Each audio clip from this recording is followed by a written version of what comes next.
Okay, so I don't know what's up with that. The sound just stopped working. Luckily, I noticed like very, very quickly. I'm trying to get in the habit more of glancing over at OBS and making sure it looks like the way it should. Because we've had problems before where I just like read manga on mute for hours and hours. So we fixed it pretty quick. The way I fixed it was by closing the program and then opening the program again. So I don't know what's going on. I don't know why it broke in the first place. Just like whatever. We'll just move on. We were talking about House of Balloons. We were talking about how they showed the nipple. Good. LCD sound system. Good. Uh, this is quite a good album. I don't know. I feel like it's being underrated by a lot of these publications. Forest Hills Drive. We haven't seen J. Cole on any of these lists yet. He's definitely like a rapper for rap fans who take rap quite seriously. I'm not saying there's anything wrong with that. It's just that when I listen to him, I can't really get all that into it. I can't get that caught up in it. I don't know why. The long-standing, boring, Ontario, and platinum with no features meme. This is what I associate J. Cole with, was like this fart smellingness of his fans. That I can't believe you listened to garbage like Young Thug. J. Cole is real rap. And then they collaborated and we all had a good laugh. Yeah. I don't know. Sure. Um, Taylor Swift, 1989. I don't care. Beyonce, self-titled. I'm guessing they're gonna put Lemonade higher than this. Seems kind of low unless they're doing something like that. I'm assuming A Seat at the Throne is coming too. A Seat at the Throne? What? A seat at the table? What in the world? Watch the Throne.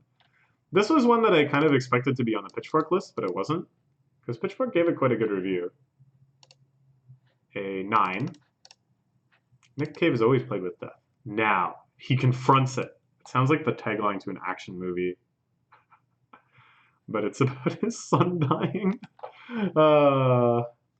Yeah. This is the Angel Olsen album that Pitchfork chose, so that's cool. I wonder if Pitchfork censored this. I didn't really get a good look at this album cover. Okay, hold on. We're gonna investigate briefly. Because Pitchfork had censored a couple of their album covers. Or they used censored versions. I don't know if they themselves. Why was I just control Fing Pitchfork? No, okay, they did. Alright. You good for that one, Pitchfork. Drake, nothing was the same. Sure. I've seen other people that put this on their list. They used the other album cover. There's like 2 album covers for this. I think all of the albums had like both of them. One was on the front and one was on the back. One is like Big Boy Drake and one is Little Boy Drake. Yeah, this is how it was. You unfolded it and they were looking at each other. I think that's actually pretty cool. I think this album is fine. This is probably my favorite of his albums as an album. Either this or the one, the Take Care. Like Pound Cake, that's great. Hold on, we're going home. Worst Behavior, Wu-Tang Forever. Started from the Bottom. These are all great songs. So, a good choice. Lorde. This is the earlier Lorde one, not the one where she's lying in bed. Sure. Sure. Summertime '06. Sure. Body Talk. Sure. This is the Pitchfork Top 10. National High Violet. Sure. Indie Rock's best band. Okay. I don't know. Do I even care about indie rock anymore? Like, can I even work myself up to be upset about this? I don't think I do. I cared about indie rock last decade when I was in high school and I was listening to Arcade Fire. Nowadays, just don't start dissing Young Thug and I won't really care about what you're saying. Okay, there's Acid Rap. Not too surprised. Where's more Young Thug though, actually? Now that I mention it, I was so sure that Slime Season 3 would just be the first of like 5 Young Thugs albums on this list, but I mean, where are they? If they're there, where are they? We're running out of space. Teen Dream, much lower than most publications have it, but still pretty far up there, the top quarter. Black Messiah, sure, not a surprise. So, I wouldn't have guessed that this would be on here at all. It seems very far outside the wheelhouse of the type of music that this website is interested in. So I guess I'm pleasantly surprised that it's here at all, and then a little disappointed that it's so low. But it's not like Paste putting it at like 97 or whatever Garbo they had it at. This is actually kind of around where Pitchfork had it. I think Pitchfork had it at like 16, 17 or something, so I guess it's fine. I guess it's fine. What do they say about it? Joanna Newsom's music can often feel daunting in its density, and this triple album takes things to intimidating heights. True, but Have One On Me is more noteworthy for its warmth than its size. With the harp-playing songwriting genius proving that heightened ambition doesn't need to be alienating. Very, very true. This is in many ways one of her most accessible projects. Things are largely structured like songs. Things forefront their melodies, and some of the changes are not so subtle, but more big, blossoming, beautiful, bowl you over type moments, ballooning out of this triple album size. Why am I saying beat so much? Newsom is the kind of artist that is worth following anywhere, whose maturing voice here sheds some of its idiosyncrasies for something that is definitively timeless. Yeah. Well, that's a nice write-up. Someone on this list, making this list, PC, whoever it is, truly loves Joanna Newsom. That much is clear. So I'm happy. I'm happy. Kendrick Lamar's Damn. I presume we will see both Good Kid, Mad City and To Pimp a Butterfly even higher. This seems too high for me, but I don't know. People are quite polarized on this album. Yeah. Alright, sure. Astroworld, really? Okay. I guess, sure. If you really love it. Yosemite. Nice. Nice call out of specifically Yosemite. Yeah, I think this is a good way to think about it. That he's a vibe curator. That he's a ringmaster over a sonic spectacle. There's not really a whole lot of artistry from him or many of the guest features, but I can't deny the power of this as a cohesive project. I don't know. But damn Yosemite. I'm super into that. SZA, Control, awesome. Actually kind of lower ranked here than on the Pitchfork list, I think, and some of the other lists we've looked at. But yeah, pretty sweet. Emotion has been super high up everywhere. Really makes me think I should dive into it some more. Sure. Carrie and Lowell, No Age of Odds. Nobody gets it. Nobody understands. Come on, guys. Oh, I'm sorry. Look at this. Look at this album cover. Like, what already what? It's a tribute to an artist, Royal Robertson, who kind of created this weird outsider conspiracy theory, apocalypse is coming type art.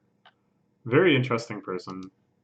Brought out, I think, beautifully in Sufjan Stevens' use and reinterpretation of his art. I just want to look at the picture.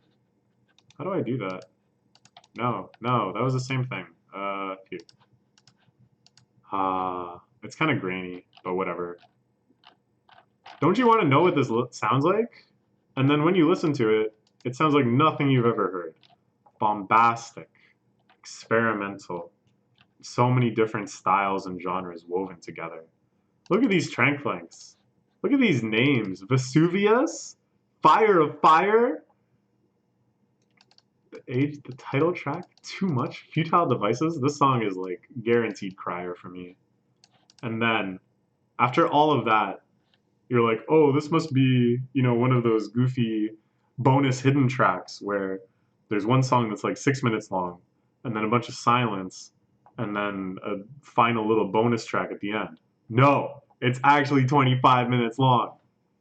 You ready for it? No, you're not. It's crazy.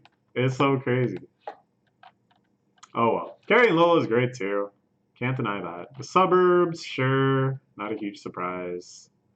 Who is Arcade Fire? Yeah, they won the Grammy. Nobody understood. Norman fucking Rockwell. Sure. Maybe I'll come around on this album, like, again. Because, like, I wasn't really into Lana Del Rey. Then I listened to this and I was like, hey, that's actually pretty great. And now that I'm seeing it on all these lists and stuff, I'm starting to be like, is it really that great? I mean, I don't know. I've been listening to it. I've been listening to the first part, and then I sort of lose interest, and I go back and I listen to the first few tracks again. Yeezus, hell yeah. Underrated, if anything. Fantastic. Channel Orange, hell yeah. I'm sure My Beautiful Dark Twisted Fantasy and Blonde will both be in the top 5. That is my totally radical prediction that I'm sure will shock you. This is actually lower than I thought it would be. What a fantastic album.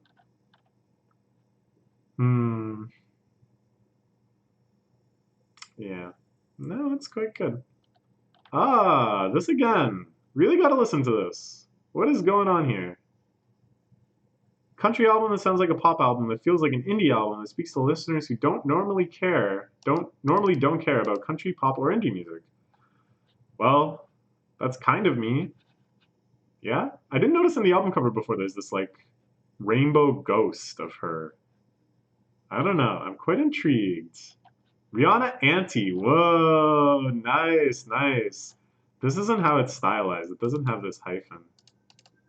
I'm like 99% sure. Yeah. It's not anti-dash.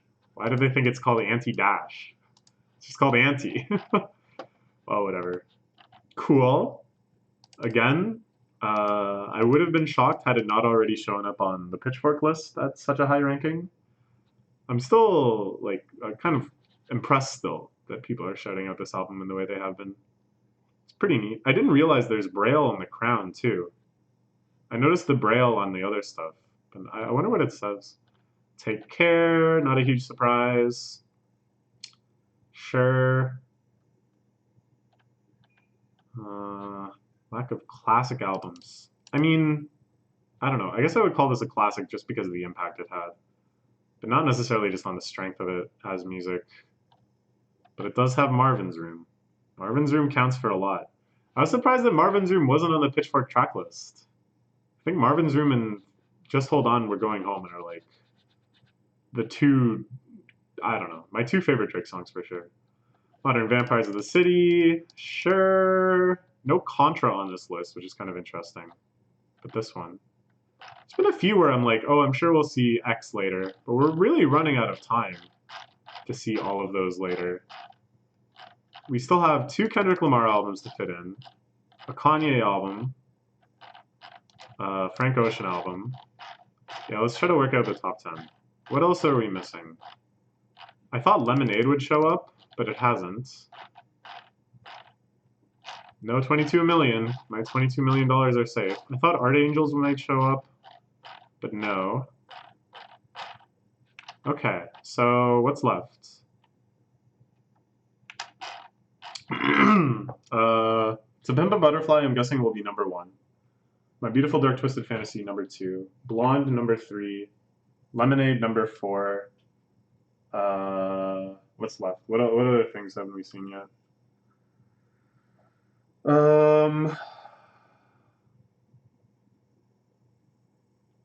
What's left? What's left?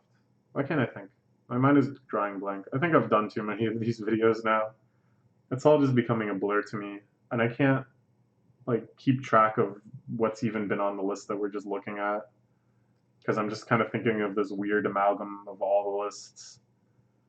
My main thing is like, where will they put Joanna Newsom? That's like always the main question I'm asking at this point. Everything else, it's all been through so many iterations that like nothing is too surprising. I don't know. Okay. What's left? Spin a Butterfly number 7. What? Okay, never mind. My interest in doing these lists has been rejuvenated. To Pimp a Butterfly at number 7 is quite a shock from this publication. I thought this could be easy number 1. But they're going to put Good Kid, Mad City ahead of it, which is cool. I mean, as I said before, I'm kind of down for that. I think I'm going to listen to that album 1,000 times more. Oh, Lord Melodrama. Okay. Sure. Beyonce's Lemonade. Okay. As expected. Maybe Art Angels will show up too. Who knows? Blonde at 4th. So we've got Good Kid, Mad City still, and My Beautiful Dark Twisted Fantasy still. But what else? What else? I feel like there might be a surpriser here. Okay. Sure. There's MBDTF. So number one is Good Kid, Mad City. Okay. Oh, that's a little different than, and they used the different album cover. They used the "You Were in the Grape Van" instead of the family supper that most publications seem to be using. All right, good list overall. This is kind of like I don't care. Um, this is a little less I don't care, but I still don't care. This I'm sick of seeing. Not too many other surprises. All the surprises were disappointments, which I guess is bad. But hey, they got it on here. Top 25. We'll take it. We will take it. Yeah, all right. I don't know. Let me know. Are you getting tired of these lists? I guess I should maybe like be a little more selective. Like, what is Atwood Magazine? And do I care about their favorite albums of the decade? Or moreover, do I think it'll be like very different than the other ones we've been looking at? I mean, there's only one way to find out, because I don't, it's not like I want to spoil it for myself. Maybe I should just try to look at some of their other things and see if it seems like they're going to be more out of step with the list we've seen so far. Favorite albums of the decade 2011. Oh, is that how they're doing it? Well, I don't know. I don't know. I'm definitely done for today at least, because it's all gumming up my brain. We're definitely going to look at the Quietuses one. I'll have to start checking for that. And I want to look at Tiny Mixtapes. See if they've done one. Probably not yet. They have restraint. They're going to do it right. Can't talk about the previous decade until that decade is over. So we'll have to wait on this, and probably also the Quietus. Yeah. All right. Good stuff. Look forward to more of whatever. Let me know. What other lists do you want me to look at and critique? I enjoy this kind of structure for a video. I really enjoy like going through the lists and stuff. It's just that we've looked at so many album ones lately. Like, I don't know if there's much more to talk about. All right. Bye-bye.